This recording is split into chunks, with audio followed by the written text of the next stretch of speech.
परिचय। हम अपने दैनिक जीवन में घन का प्रयोग अक्सर करते हैं।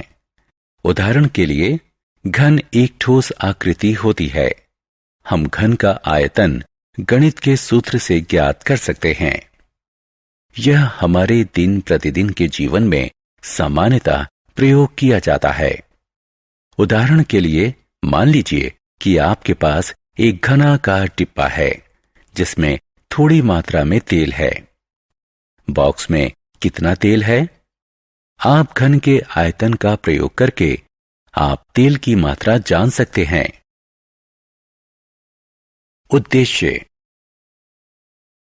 इस पाठ के अंत में आप निम्न करने में सक्षम हो जाएंगे: घन को पहचानना, अभाज्य गुणनखंड विधि के प्रयोग के लिए घन को पहचानना, घन की विशेषताएं बताना, घनमूल को पहचानना, घन और घनमूल के बीच विभेद करना, किसी पूर्ण घन का अभाज्य गुणनखंडन की सहायता के बिना घनमूल ज्ञात करना। पूर्ण घन। किसी संख्या का घन तब प्राप्त होता है जब उस संख्या की घात 3 कर दी जाती है।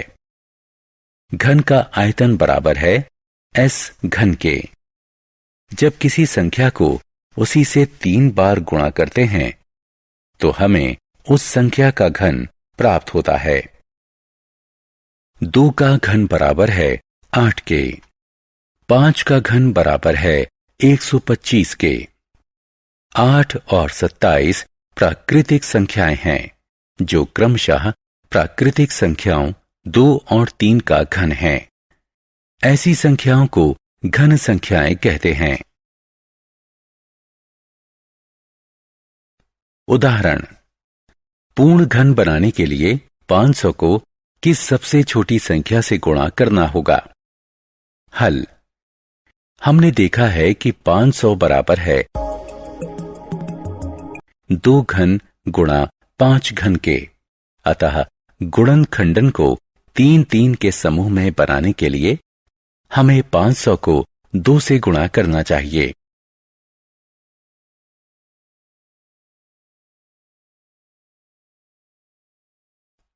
उदाहरण। 686 को पूर्ण घन बनाने के लिए किस सबसे छोटी संख्या से भाग देना होगा? 686 का गुणनखंडन करके हमें यह प्राप्त होगा: गुणज 7 3 के समूह में है लेकिन 2 अकेले है। इसलिए यदि इसमें 2 से भाग दिया जाए तो संख्या पूर्ण घन बन जाएगी। 686 को 2 से भाग करने पर यह पूर्ण घन बन जाएगा।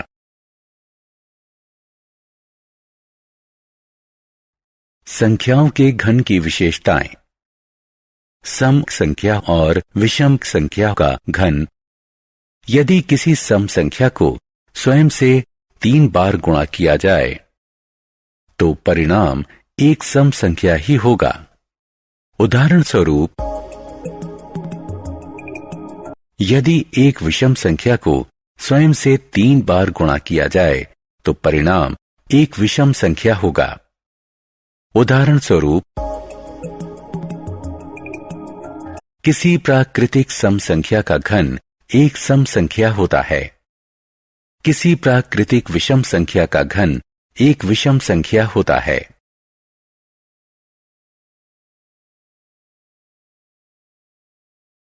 ऋणात्मक पूर्णांकों का घन। नीचे दिए गए गुणन को देखिए। हम इस निष्कर्ष पर पहुंचते हैं कि ऋणात्मक पूर्णांक का घन ऋणात्मक पूर्णांक ही होता है। किसी परिमेय संख्या a/b का घन निम्न प्रकार से है: घनमूल। यदि 2 का घन 8 है तो 2 को 8 का घनमूल कहा जाता है। हम घनमूल को इस चिन्ह से प्रदर्शित करते हैं। घनमूल।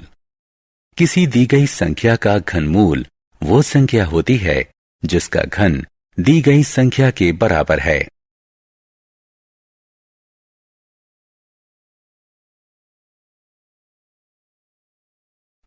किसी पूर्ण घन का अभाज्य गुणनखंडन द्वारा घनमूल प्राप्त कीजिए। उदाहरण 1728 का घनमूल प्राप्त कीजिए। हल दी गई संख्या का अभाज्य गुणनखंडन कीजिए। समान गुणनखंडों का त्रिक बनाइए। प्रत्येक त्रिक से एक अभाज्य संख्या लीजिए और उनका गुणनखंड बनाइए।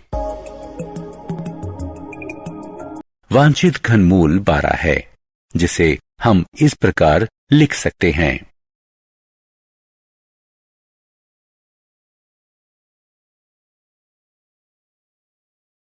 ऋणात्मक संख्या का घनमूल। हमने देखा है कि ऋणात्मक पूर्णांक का घन भी ऋणात्मक पूर्णांक ही होता है। उदाहरण स्वरूप सामान्यतः यदि एक धनात्मक पूर्णांक है,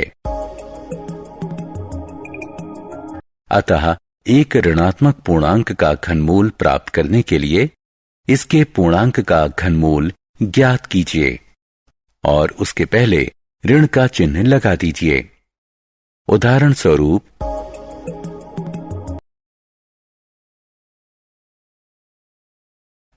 पूर्णांकों के गुणनखंड का घनमूल।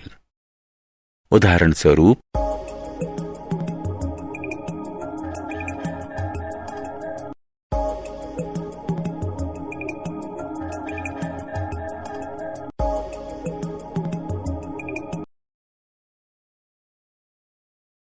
परिमेय संख्याओं का घनमूल हम पहले ही देख चुके हैं। इसे इस प्रकार लिखते हैं। उदाहरण का घनमूल ज्ञात कीजिए। हल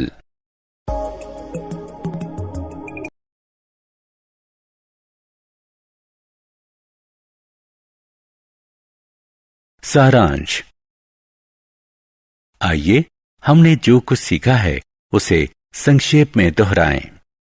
किसी संख्या का घन उस संख्या की घात 3 होती है। घन संख्या या पूर्ण घन एक प्राकृतिक संख्या होती है जो किसी प्राकृतिक संख्या का घन होता है। एक पूर्ण घन समान गुणनखंडों के त्रिक के रूप में व्यक्त किया जा सकता है।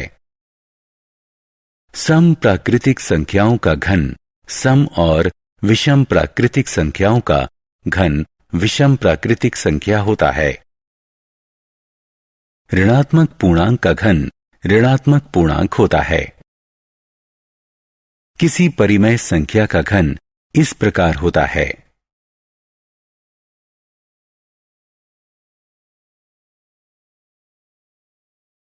किसी दी गई संख्या का घनमूल वह संख्या होती है जिसका घन दी गई संख्या के बराबर हो। ऋणात्मक संख्याओं का घनमूल ऋणात्मक होता है। किसी परिमेय संख्या a/b का घनमूल यह होता है।